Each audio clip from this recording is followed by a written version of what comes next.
Hi, my name is Suzanne and I am the owner of Flatwearable Artisan Jewelry. My father John is the inventor of the amazing spoon bracelet bender. John and I both want to give you our sincerest thanks for your purchase of our product. And as a special thanks, I want to do a video for those of you that have purchased the product on my method of spoon bracelet making. This is by no means a definitive guide in the art of bracelet making. This is the method that I have come up with. If you see anything that you think is wrong, is terrible, is whatever, this is not gospel, and this is what I have come up with.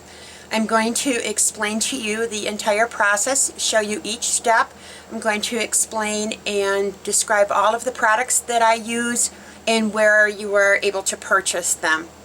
So I guess without any further ado, let's get going.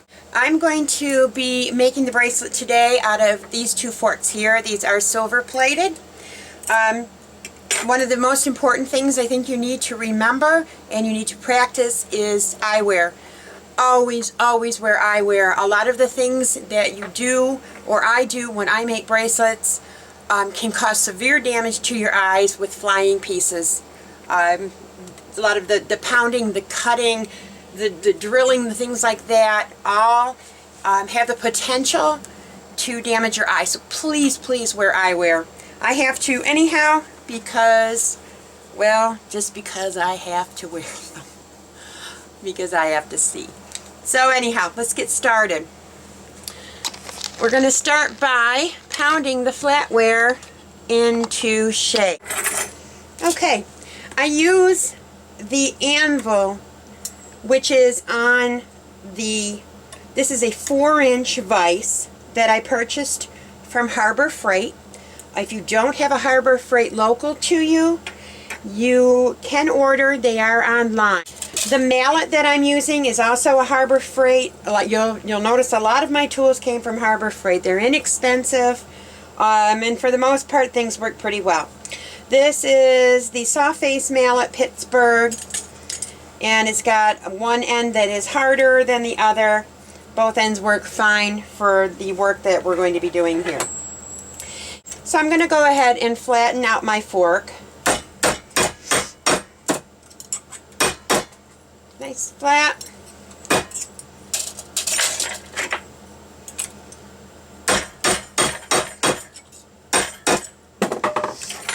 Okay. My bracelet bender is pretty beat up. I've been using this for many months and I have bent hundreds of pieces of flatware with it. So you'll notice mine is pretty beat up. It's all cosmetic though. It does not cause me any problems at all. Okay, I'm going to insert this so I have 2.5 inches of the handle coming up above those rollers. And that's about right. One of the things I showed you in the first video was that you needed to take these nuts here and tighten them down with your socket. I have since discovered that it is not necessary to tighten those down with the socket. Once you insert it into your vise, if you clamp your vise tight enough, it's also going to clamp that tight. So it shouldn't be necessary for you to use the sockets to tighten that up. The vise is going to be enough to hold that in place during the process of bending. You will find that this is going to save you a tremendous amount of time when you're working on multiple pieces. If you're like me and you're making 18 bracelets, 20 bracelets at a time, you're looking at tightening and loosening that over and over and over and over again. It does get time consuming. Okay, a couple of tips and hints on using the bracelet bender itself. I want to bring this in closer so you can see exactly what it is that I'm talking about. A couple of hints and tricks, things that you should know when you're bending your piece. One of the important things is for your roller to be even on either side of your piece. if your roller is too tight, I'm trying to hold the camera and show you this at the same time because I want you to see a close-up. If you have your roller loose on this side and tight on this side, where you can see it's snug here, but it's loose here, if you try and roll like that, it's going to skew the piece off into a crooked direction. So you want to make sure you have it the equal amount of distance on either side of the roller. Okay? I hope that makes sense. Make sure your piece is nice and straight there as well. If you start to roll forward and you see that your piece is skewing off to one side or the other, and that happens to me sometimes too, I take my mallet before I finished rolling it over and tap it, tap, tap, until I can get it straight up again. So you're going to go ahead and you're going to bend your piece. Now when you're working with some heavy flatware, or say it's heavier on the last portion of the handle, but it's not as heavy here, say it's thicker at this end, sometimes you're not going to be able to roll that over completely without loosening this up. You're going to roll to a certain point, then it's going to get really thick there. You're going to have to open that roller up a little bit to accommodate for the thicker material up here to be able to finish the turn. Okay, this one is not that way, so I'm just going to roll over. Okay, so now that piece is bent. Okay, now all you have to do is loosen these with your fingers. It's going to save you a lot of time of not having to use your socket to close that up. Okay, so first bent piece. I'm going to come back over, loosen this up a little bit, put your fork down in there. Now if you find that these bolts that go through here are not long enough, take that bolt out, go down to your local hardware store and ask for a similar bolt in a longer length. I have had some people say that when they're using some really thick flatware that they wish that that bolt was a little bit longer. If you'd like to have a little bit longer bolt, just go down to your hardware store and pick up a couple of additional bolts of a longer length. You do want them to have that nice heavy head on the back where your screwdriver would go. You need to have that heavy thick head there. You don't want something with a smaller head to perforate through that block and be unable to use that block again. Okay, so we're rolling over and we're done there. I'm going to take this back out again. Now if you find over time that your blocks are getting damaged and torn up and you think, oh, I need a new block, not necessarily so. If you take it apart, which you should know about how taking it apart, if you take it apart, these are interchangeable. Flip it over, pop it down on there. Same thing with the back one here. This, flip it over. So ultimately you have 4 surfaces. If you were to flip these over each time, you would have 4 surfaces. So just a little hint there with using the bender itself. Okay, so I'm just going to put this aside now because we're done with the bending portion. Okay, we've bent the forks now.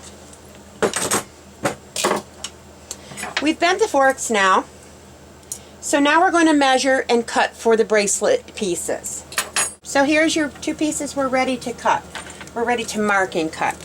I make my bracelet pieces generally in 2 different lengths.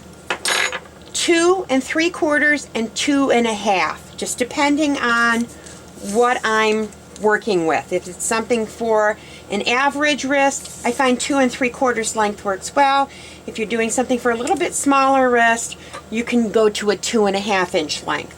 So for this purpose, I'm going to go with a 2 1/2 inch length. So I'm using my little paper tape here, using a Sharpie marker. I'm going to mark on here 2.5 inches. Okay? Okay, we've got that marked. We're going to move on, and we're going to measure out 2.5 inches on our second piece. Okay, so those are marked now. Little paper tape. I don't know where this came from. Something my father gave me. You can, use your tape measure as well. This is nice and flexible. It's easy to use on measuring a piece that's not flat. Okay, how I cut. I use a bolt cutter. Again, Harbor Freight. This is a 12-inch bolt cutter from Pittsburgh. Okay, I'm going to put it in there where my mark is. Okay. Sometimes I usually just use it in my lap between my legs. You can also just throw a towel around it. Okay, press down. Sometimes, depending on the flatware, it'll snap right off. Other times you need to bend it. Okay, so now you have your bracelet piece here. Okay, we're going to do the same thing here.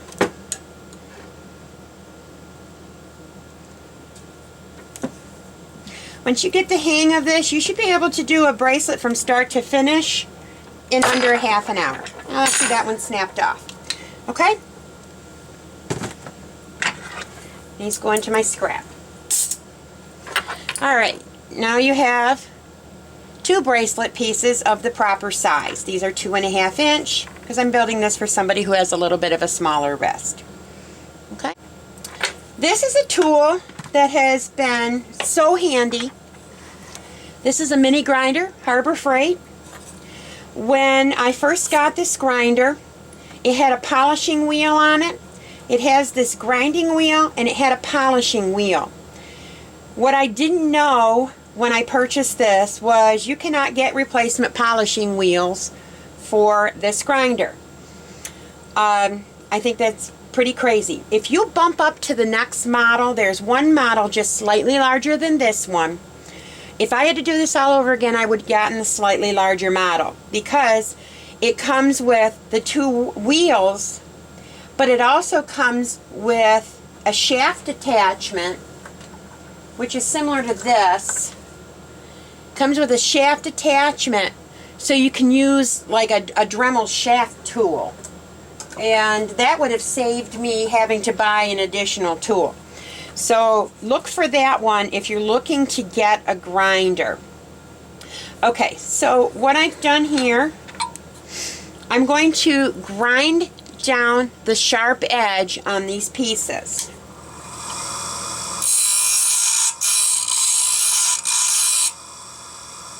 I'm just going to go back and forth a little bit there. Okay. I'm just running it across, tipping it around the edge, so I have a little bit of a soft edge. Then I'm going to grind off that inner corner. Okay, so this is what it's going to look like. Now this wheel that I have on here, these come as a set. Like I said, you can't buy the polishing wheel, but there's a fiber wheel and grinder wheel set that you can get. The inside hole is smaller than the arbor on the inside of here, but you can make the hole a little bit bigger.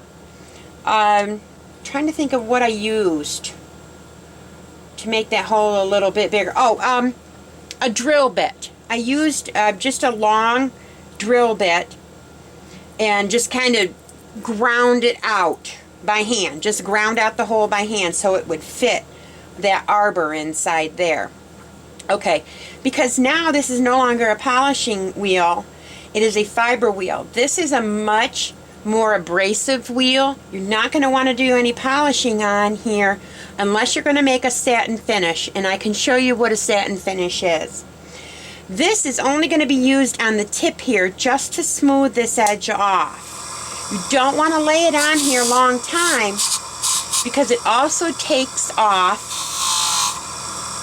the silver plating. If you're working with stainless steel, that's not a concern. Stainless steel is stainless steel all the way through. This is, silver plate is either brass or copper on the inside. If you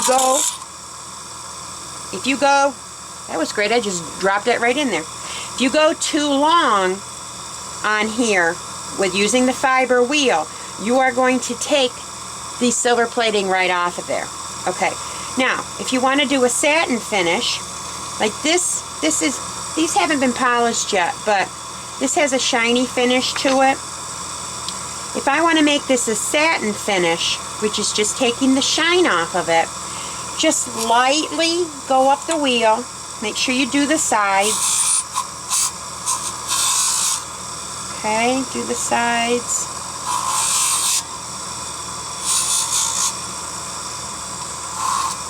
Very lightly. You go too hard, you're going to take the finish right off. And once you've removed the silver plated finish, unless you can re-electroplate, you're kind of screwed on that. Okay? Can you see the difference between the satin finish and the glossy finish? Sometimes I make my bracelets with a satin finish, sometimes leave them with the glossy finish. Okay, satin finish, glossy finish. I'm going to go ahead and finish this piece now. See if I can get you to see this a little bit better.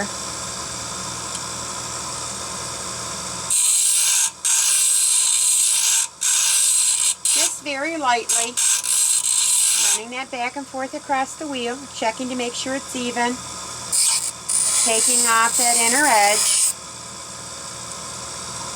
hitting it on the fiber wheel, just to take off the sharp edge. Okay, satin finish.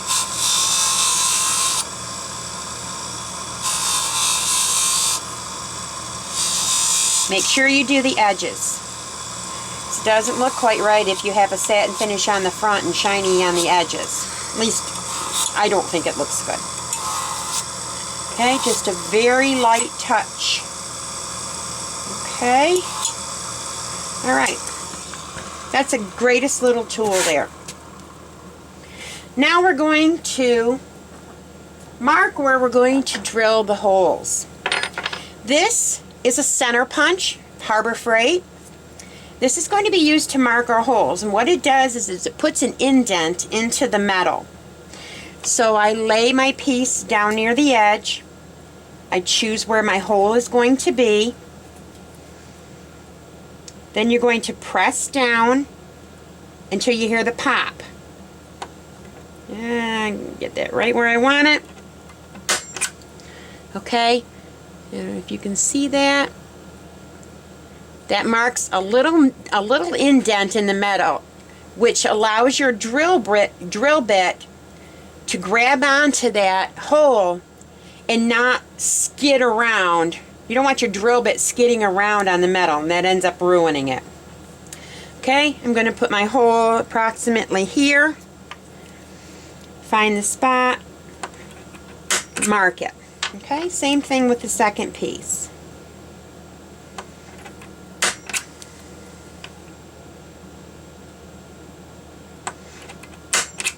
Okay, center punch. Now we're going to go to the drill press. Okay, this is my drill press. When I first started making bracelets, I did pretty much everything by hand. And I found a lot of these things to be very frustrating, so I purchased power tools. You can do a lot of these things by hand. If you don't own a grinder, if you don't own a drill press, if you don't own a bolt cutter, all these things can be done with less expensive tools. Instead of grinding the edge smooth, you can use an emery board. You know, they're a few cents a piece. If you don't have a drill press, you can use a Dremel tool. I will say that that was probably other than the bending, was probably the most frustrating part of making bracelets, was the drilling. I was doing it with a hand drill, with an 18-volt hand drill. I was breaking bits about every 4 holes, and I was using really expensive bits, and it was just horribly frustrating. So I purchased my drill press, again, Harbor Freight. It runs about $50 after you use one of their lovely 20% coupons. This, to me, was one of my best investments ever. In addition, I have this pomegranate. This is a drill press vise. This is cast iron piece. I purchased this off of Amazon, pomegranate. You can see it. It's extremely heavy. I will tell you, it hurts when you drop it on your toe, which I did recently. You need something to be able to hold your piece in place. If you try and hold it and drill it, you're going to break the bit. You're going to have the holes off center. The piece is going to get very hot. You're not going to be able to hold it. Harbor Freight does also sell a little drill press vise. I like this one because it was small, and it's really good for this little, it's a great size for this little 5-speed drill press. This is from Central Machinery. Okay, so I'm going to do this hole first. I'm going to insert it into my drill press vise, tighten it down, okay, to show you how it looks. Okay. This is a 1/16 inch bit. Again, Harbor Freight. I'm going to show you what the package looks like. This is a package of them right there. They come 10 to a package. They're like $1.99. If you're lucky, you can find them on sale for 99 cents. 10 pieces for 99 cents, you can't beat it. Even for $1.99, you can't beat it. It takes patience to do this. If you try and do this too fast, you're going to break a bit. What ends up happening is the bit breaks inside of the piece, and if it's in the end, you can always cut it off. But if you broke the bit up in the top there, you've ruined the piece, and you've got to throw that piece out. And that's a shame too when you're working on some really beautiful flatware. Okay, so we're going to go ahead and we're going to drill this out.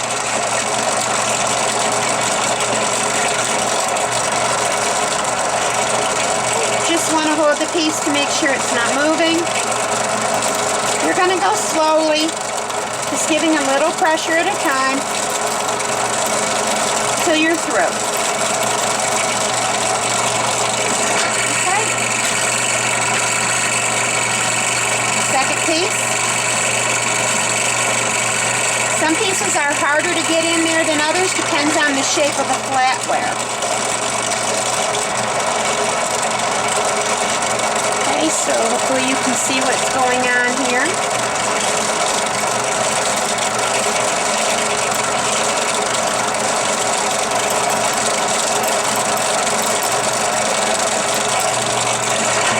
Okay. I'm going to turn it over. We're going to do the front end.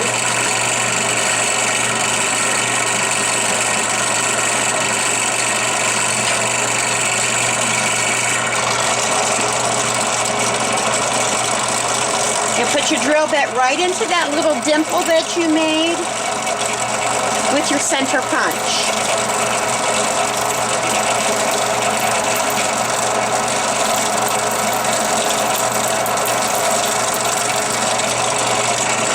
Okay. Some flatware is much heavier. It's going to take longer and more patience to drill through it. Others you're going to find will go through very easily. I'm going to straighten it up a little bit. You want to have your piece nice and flat. If you don't, then you get your hole will go through at an angle.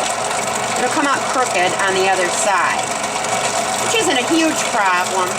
But if you're looking for symmetry, you want it straight.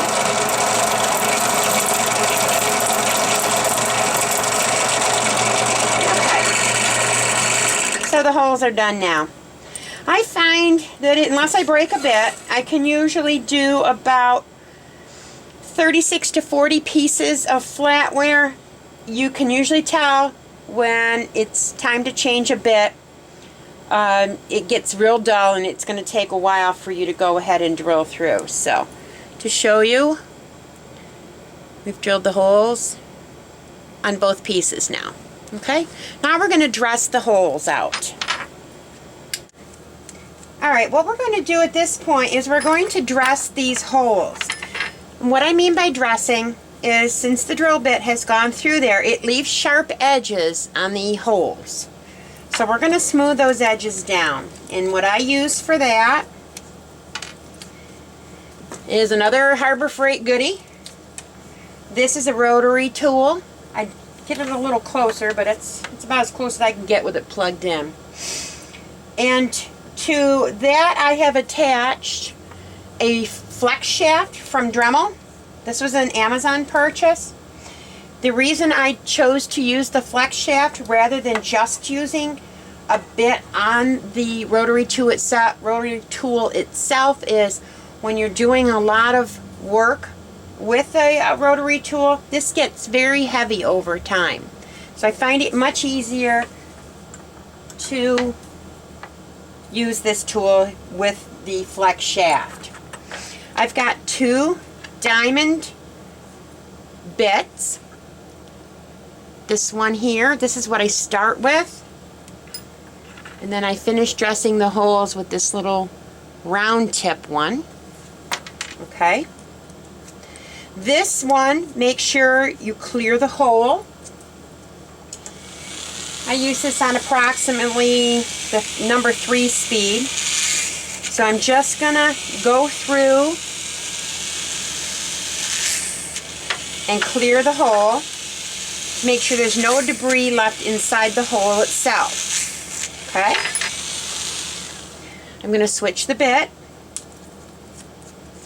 I find these diamond cutting ones work really well. Again, Harbor Freight. Okay?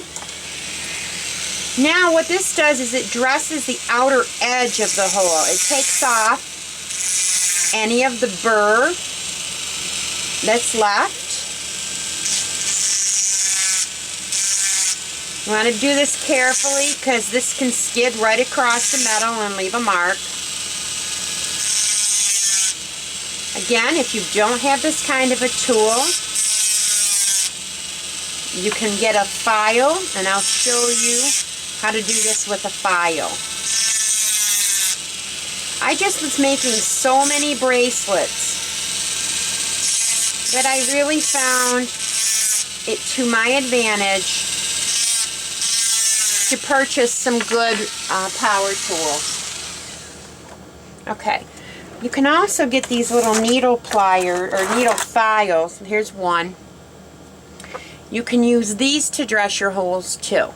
Just go in there and kind of ream them out. Okay, so you can buy these little files too. Again, Harbor Freight. Okay, so now the holes are cleaned and dressed. At this point, I would polish the outer portion on my buffing machine. So I'm going to go ahead and show you that. Because I've already put a satin finish on, I would not normally do that, but I want to go ahead and show you the buffing machine and how that works. Alright, this is a bench buffer. I put it inside of this cardboard box because, as you can see down inside here, this throws a lot of debris, and it was throwing it all over the room. So I found that if I put it inside this cardboard box, this was keeping my studio area a lot cleaner. I use 2 different types of polish. I use a white one, Harbor Freight. This is a Harbor Freight tool. This is the 6-inch bench buffer. You can see it's filthy. It gets a lot of use. This is a white polish from Harbor Freight. This is a rouge red polish, Harbor Freight again. Okay, so what you're going to do is, this wheel is a little bit harder. This is where you're going to get most of your tarnish off. This is where you're going to polish it up. This is a much softer. You can see This is a much softer felt wheel. This is a much thicker, heavier wheel. Okay, since I'm working on silver plate, I want to use a very light hand working on here too. If you're going to use, this is an extremely high RPM machine. It runs at 3,600 RPM. If you buff too hard, you're going to buff the silver plate right off of there. So you want to use a gentle hand. Okay, I'm just going to go ahead and show you how this works. I'm just going to run it through there quick. Okay. I don't normally do the insides with a buffer. I'll show you how I do the insides. Now, I polish it on that side there. Okay, one piece. If you're doing a lot of pieces, like I say, I do, maybe 18 to 20 bracelets at a time. I find that this works great rather than hand polishing. I can get through a lot of pieces in a short amount of time. Now, if you're working with stainless steel or you're working with sterling, you don't need to have the concerns about doing this very lightly, because you're not going to take the finish off of stainless. Stainless is stainless all the way through. You're not going to take the finish off of sterling because it's silver all the way through. You just want to be gentle when you're using silver plate, which is the majority of the flatware that I work with. Okay, so I've showed you that. Okay, we've polished them on the outside. Now, how I normally polish the insides, it's more difficult to get this on the polishing bench buffer on the inside, so I usually do the insides by hand. This is a preliminary polish. This is where you get most of the dirt and debris and tarnish and that thing off. You want to do a final polish in the end when you have your bracelet completed. If you want to wait and do all your polishing right at the end, feel free to go ahead and do that. I like, I'm working with this method and I like the way this works. What I'm using is Goddard's Silver Polish Foam. Big jar. I found this at my local grocery store. It's a very heavy, thick paste. I'm going to use a little bit on my finger. I'm going to put a thin film on the underside of the bracelet pieces. Okay. I've attached to my flex shaft Dremel tool a felt pad. It's a bag of felt pads. I purchased these. There was like 75 in a bag. I don't remember how much it was, but I've got these off of Amazon. And they come in different sizes. Sometimes I use the larger one, sometimes the smaller one. Smaller one works really well with rings. When you're doing the inside of a ring, these smaller ones work, these smaller ones really work well on the inside of a ring. Okay? So, since I already have this one on, I'm going to go ahead and use it and polish the inside of this bracelet piece. Okay? Again, watch your pressure. You don't want to take that finish off. Okay? Make sure you get around the edges and the corners. Okay? Nice and shiny on the inside.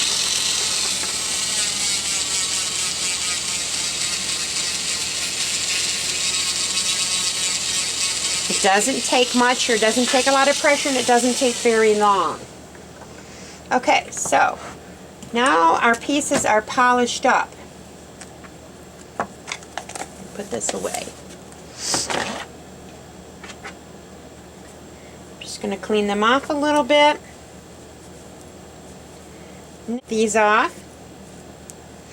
Now when I'm doing a whole stack of these on my bench buffer, my hands get black and the pieces are black.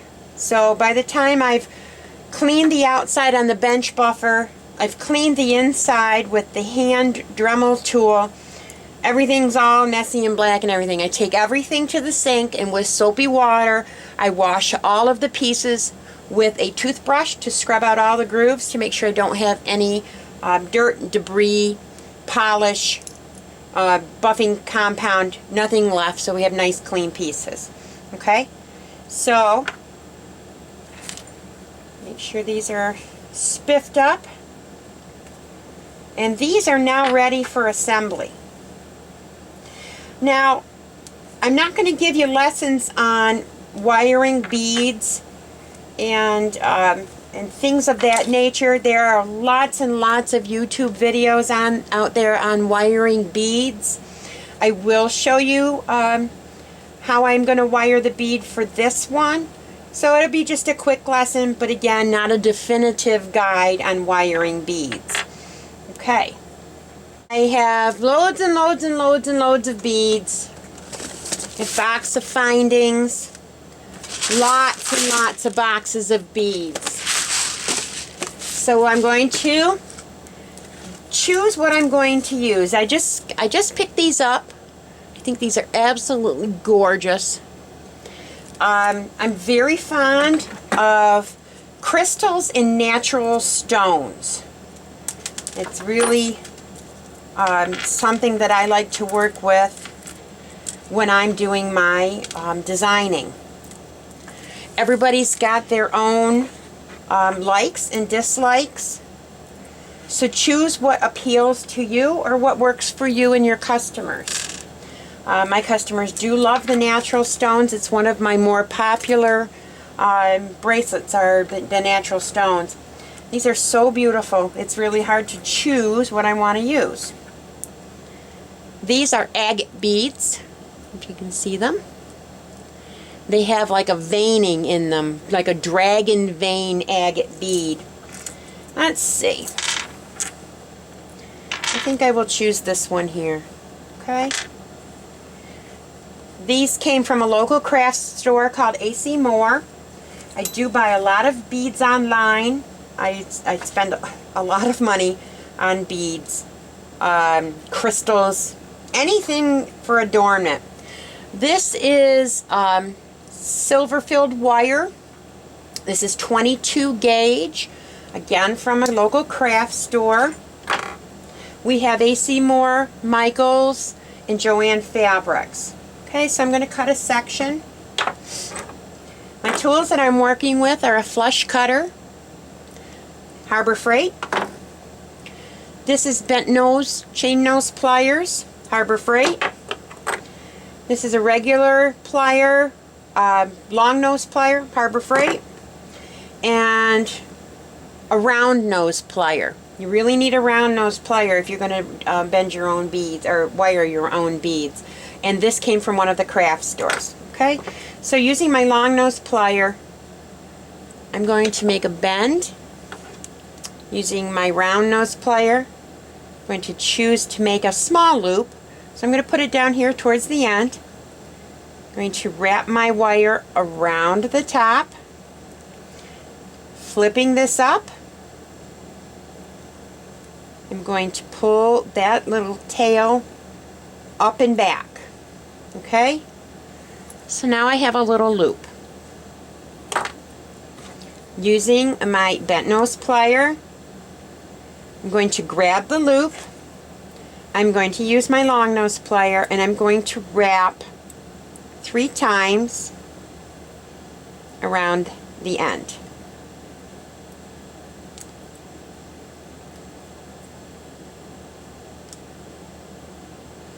Okay, so you have this. Using my flush cutters, I'm going to cut that little tail off. I'm going to use my long nose plier and I'm going to tap down the cut end so it's not sharp. Okay, so now you have a little loop. I'm going to take my bead, put it on my wire.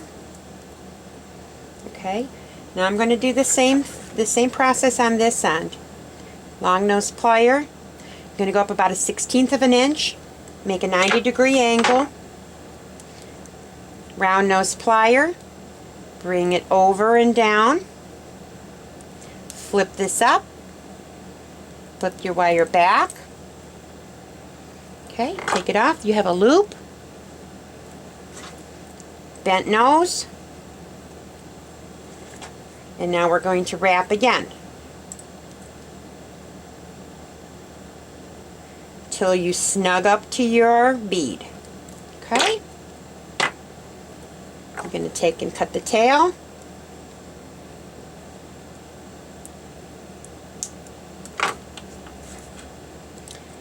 And you're going to use your long nose. You can also use your round nose just to tap that little edge in so you don't have a sharp piece. Okay?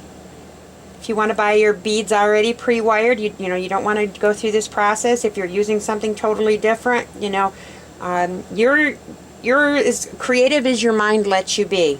Okay? So this bead is now wired and is ready to go on here. Alright, these are jump rings, and I'm going to use, I believe this is a 6mm jump ring that I'm going to be using.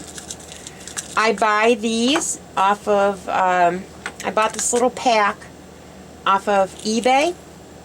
And when I get low with one size, then I just buy that size. So when I run low of 6mm, I buy just 6mm. Okay? You're going to open. You're going to insert through the hole. Okay? You're going to hang your bead. I hope you can see everything I'm doing. I'm sorry, I'm my own cameraman here. If you have any questions about anything that I'm doing and I haven't answered your questions, please email me. I am here to answer your questions. You're not bothering me. I mean, that's what we're here for. John invented this tool to help people. I'm here to help you. We want to make sure that you're successful in your hobby and or your business. And we're not going to let you hang. We're not going to leave you hanging. Okay? So we've got the bead on one side of the bracelet. Okay? We're going to do the other side. Okay, open that up. Insert through the piece. This is using my long nose plier. I'm going to hang this other side. Okay? I'm going to bring that loop together. Okay? We're halfway there. Looking good. Alright. What I am doing, I have a number of different clasps. Today I'm going to use a magnet. I really like the magnets. I have arthritis in my hands, and I really like using magnet clasps. What I do with all my bracelets is I add a safety chain, especially with a magnet, because if the magnet comes loose, comes open, and you drop the bracelet, you'll never see it again. So what I do, because this is a magnet and a lot of the chain out there is magnetic and it will just attach itself to the magnet, I get chain. I have a roll of chain here that is not magnetic. This came from the Michael's Craft Store bead landing chain, 12 yards.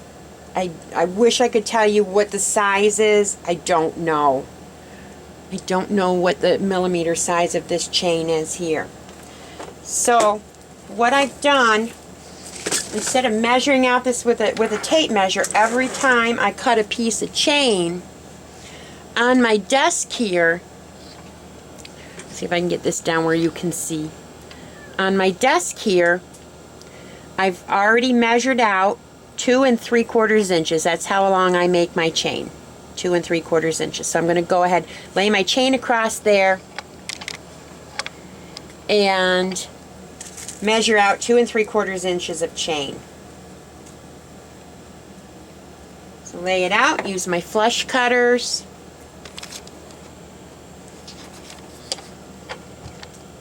Okay, I've laid my chain out. I'm using my flush cutters, and I've now got my safety chain. Okay? Again, we're going to work with our jump rings. Now, I find I need to move up one size in jump rings when I'm using a magnet because it takes up room on the jump ring. So I find I need a little bit larger jump ring. So I'll bop up to the, I think it's the 7mm jump ring. Okay, open that up. We're inserting out to the back hole. Okay, put your chain on. Put one side of your magnet on. I'm really sorry if you can't see everything here. Again, if you can't see something or don't understand something, please email me. I'm so glad to answer your questions. Okay, that's one side. Really hard to do my own videotaping and know that I'm getting everything for you to see. Okay, you're going to bring the other side of your chain up onto the jump ring. Bring the other side of your magnet up. Put it on the jump ring. Close your jump ring. Okay, there's your bracelet. It's a beauty. Love that stone. It's kind of a ruby color, dragon veined agate. Natural stone, absolutely gorgeous. Okay, so there's your bracelet now. Show you real quick. Watches. Watches are awesome. Get these watch faces off of eBay. I love watches.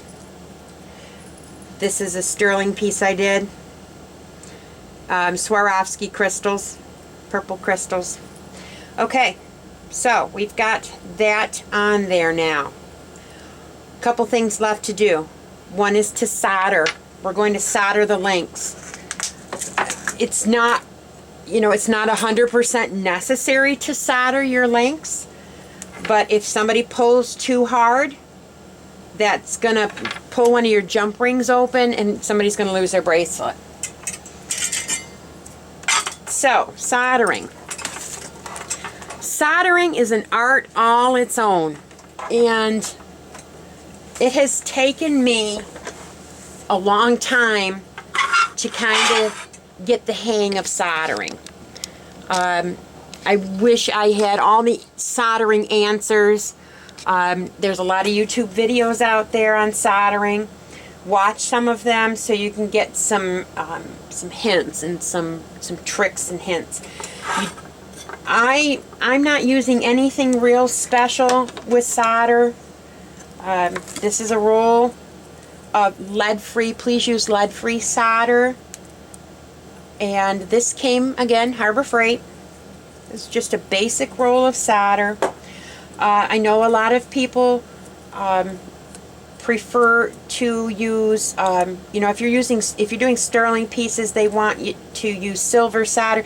There are so many methods of soldering out there, with torches or with soldering guns or with soldering irons. There's a wealth of information. I weeded through all the information, and for me, this is the best method. It is by no means the absolute answer, okay?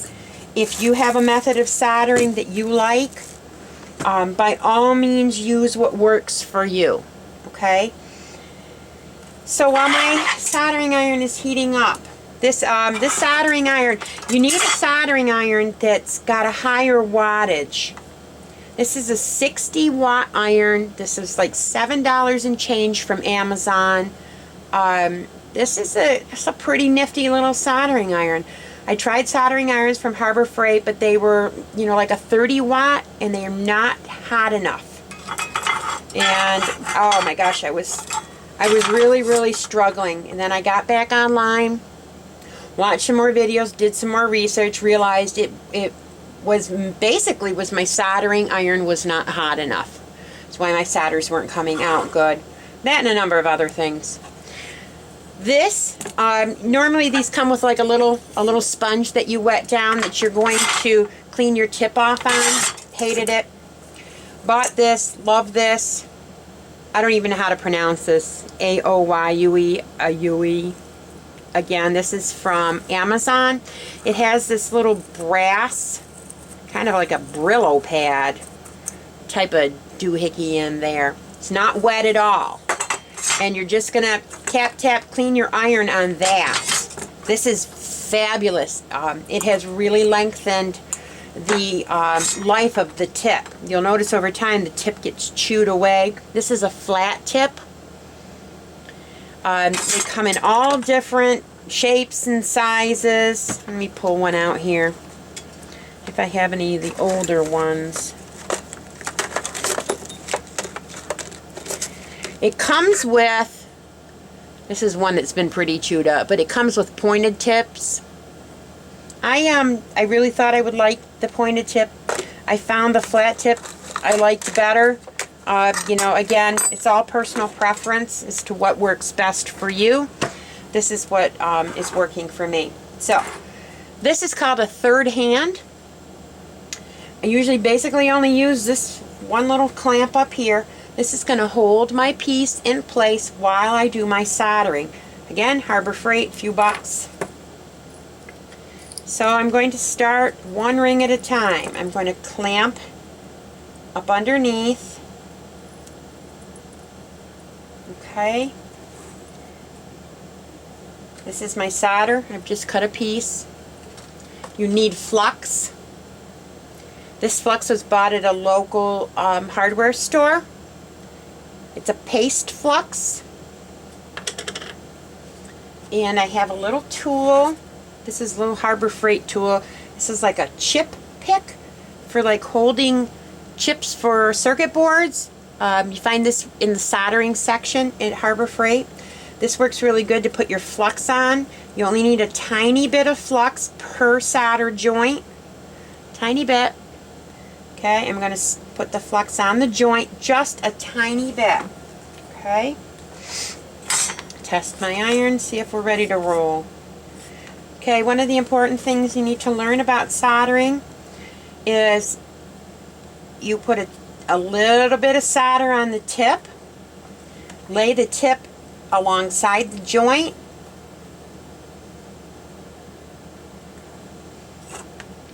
touch the solder to the piece. You're going to tap off the excess. That joint is soldered. Clean off the flux. Move to the next joint. And get it around here.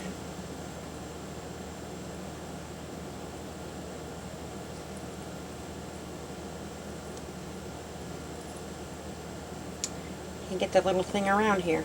Alright, there we go. No, I still don't have it there.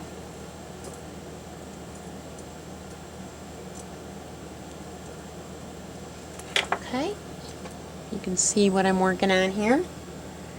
I got the joint right up here at the top. I'm going to take a tiny bit of paste flux, put it on the joint, and it's, I mean a tiny bit. You can see the joint I'm working on here. Okay, I tap my soldering iron first. I put a tiny bit of solder on it, put it next to the joint. You'll hear a little sizzle, and just tap a little bit of solder on there. Okay, that's joint number 2. Okay, if you can see, those front 2 joints are soldered, and we're going to the back. This is a little trickier in the back because you're working with a magnet here and it wants to stick to everything.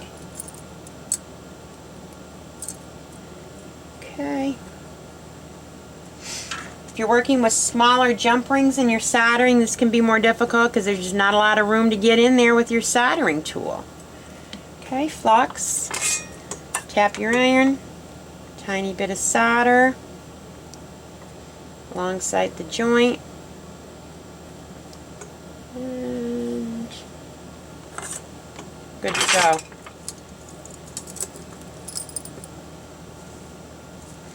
I despised soldering. I'm still not real thrilled about it. In the beginning I didn't solder, and bracelets were falling apart. And I can't sell work like that. You know, I can't sell work that I'm not happy with. So I just bit the bullet and learned how to solder. My father, John, who was the inventor of this tool, is an electronics engineer by trade. He soldered all the time when we were kids. He was always soldering circuit boards. I used to watch my father solder all the time. I wish I had paid attention when I was a kid on how to solder. I've gotten much better at it. My solders are much, much better. But it's taken a long time. Okay. All four are soldered now. This is probably like one of my very least favorite parts of bracelet making is the solder. Okay, soldering's done. Okay, now what's left to do is a final polish. I love this Renaissance microcrystalline wax polish. Purchased this off of Amazon. This little jar, it's very little, is like $15, but I mean, I have made hundreds and hundreds of bracelets, and that is all I have used. It takes a tiny, tiny bit. Okay, if there's any dirt or debris, anything left on the bracelet from all your work, you want to clean that off first. Just going to go across this and see if there's anything there. And I do see a little bit of dirt. And that's probably from the bench grinding polisher. So I'm just going to clean this up. Again, normally these would go into the soapy water to be cleaned, but I didn't think it was necessary to show you me cleaning bracelets in soapy water. Okay, just a tiny bit. Rub it on there. It's just like waxing your car. Okay, take a tiny little bit, rub it on there. You can do the insides. This microcrystalline polish, the reason I chose this, this is used by museums to protect great works of art. This stuff is amazing. If you don't want to spend the money on something like that, go down to your local hardware store. I'll find you what I'm looking for here. Get yourself a gigantic tub of Johnson's paste wax. This will do a great job. I don't know, I dig this stuff here. This is really nice. But if you want to save money, oh my gosh. Well, you see the difference in the price. I don't know, this was $5 or $6. You know, this is like $15. So if you're looking to save some money, get yourself some Johnson's paste wax. On silver plate, it's going to help prevent tarnish. It's going to shine the piece. It's going to keep it from getting fingerprinty. Okay, so now you're just going to buff just like you're going to do your car. Just going to buff your piece. You can put this on the stones or the beads. You can put this stuff on about anything. This really puts a nice protective coating on your work. And if your work gets handled a lot, you know, if you do jewelry shows and people are constantly picking up and touching your work, you know, you don't want them all fingerprinted and smudged, you know, and looking used and worn. So putting a little wax polish on at the end is really just to your advantage. And your customers will be happier. You know, you can tell them you used a special polish and it's not going to tarnish as quickly. Okay, so there you go. Here's your completed piece. Try it on.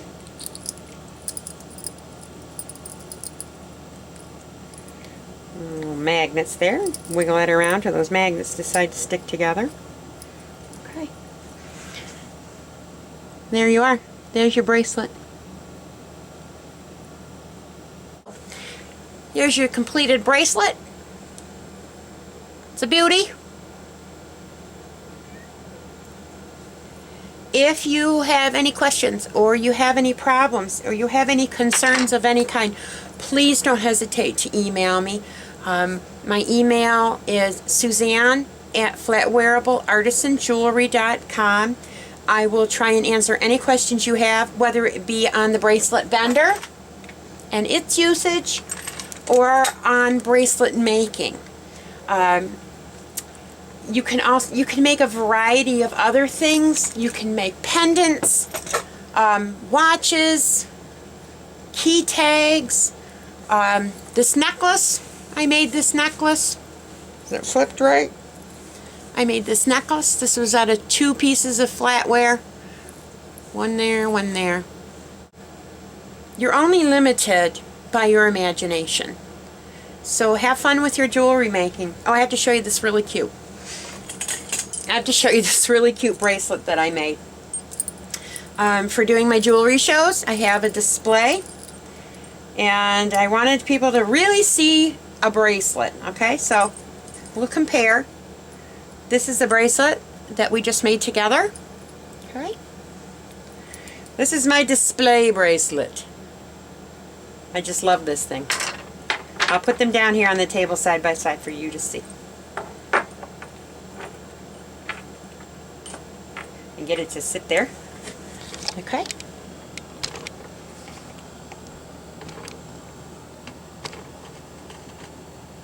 What a riot. This was made out of 2 gigantic serving spoons, like huge restaurant serving spoons. This I did not bend on the bender. This I can't say I didn't bend it on the bender. This would not bend on the bender alone. This is unbelievably heavy, thick material, and as amazing as the bender is, would not bend this. I annealed this piece, put it in the bender, bent it slightly, then used my mallet. I used my mallet to finish the bend on that. That was a real test right there. And the stone in the center, in case you're curious, is pink Jersey quartz, one of my most favorite stones of all time. Everyone is different. They are a mined stone, so you'll never find 2 that are the same. This is a giant one. I have them in smaller ones too that I use for bracelets. So again, any questions, please feel free to email me. I am always willing to help out a fellow artisan. So thank you so much for your purchase. John and I appreciate it more than you will ever know. I'll be talking to you soon. Okay, bye.